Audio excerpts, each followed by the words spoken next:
The bill passed. Now what? We're stepping into a new reality, one that could change how we eat, how we live, how we care for our kids, and how we plan our future. Whether you're a homeowner, a parent, or just trying to stay ahead, this isn't a headline, this is your life. So let's talk about what comes next for us. So let's be honest, today's video isn't just about the bill. It's about what's changing around us and how it might show up in our homes, in our budget, and in our everyday life. I'm not here to repeat what's in the bill. That was the last video. This one is about how real families like yours and mine might be impacted, what's already shifting, and what we can do now to prepare. So if you're looking for answers or at least direction, you're in the right place. Let's get into it. Let's start with some of the early signs that we're already seeing. Some of the effects of the bill are already unfolding, even if the major parts haven't kicked in yet. For instance, therapy centers are cutting hours and consolidating locations. SNAP offices are sending stricter checking requirements. Local clinics are warning of longer wait times for new patients.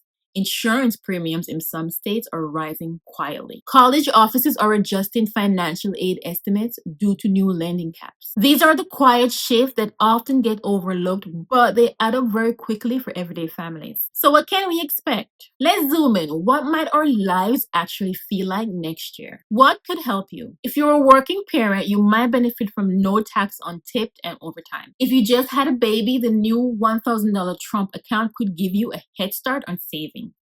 First-time homebuyers may finally afford closing with permanent deductions on PMI and VA fees. Seniors earning under $75,000 get a tax break. If you're self-employed or in the gig economy, lower brackets or even more deductions could help you breathe a bit. But what could be a challenge for you? If your child has special needs or chronic condition, therapy access might shrink. Clinics that rely on Medicaid might reduce appointments or cut programs. Food budgets could be squeezed tighter if SNAP benefits drop and groceries inflation stays high. If you're planning to go back to school, be prepared for stricter borrowing limits and fewer repayment options.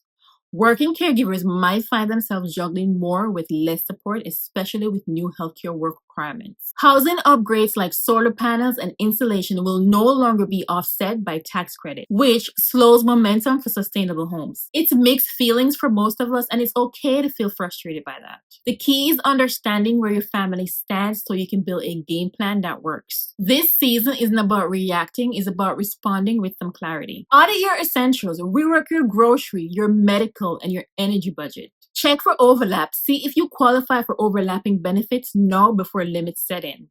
And talk to providers. Ask doctors, therapists, or financial aid offices what changes they're preparing for. Use the benefits while you have them. Don't wait to schedule care. Apply for grants or claim deductions. And make room emotionally and financially to give God some space to start moving in your life. Let me tell you a quick story. I saw a post recently in one of the parenting groups that I follow on Facebook. A mom shared that her local therapy center, which is a center for children with developmental delays, might be closing in the next year due to Medicaid funding concerns. Her son receives both speech and occupational therapy multiple times a week. And that support has made a world of difference, giving him the words to communicate, the tools to function independently, and confidence to grow. And now, with the uncertainty around Medicaid reimbursement and staff cutting, she's being told she might have to drive 2 counties over to get the same care. And even then, there's a wait list.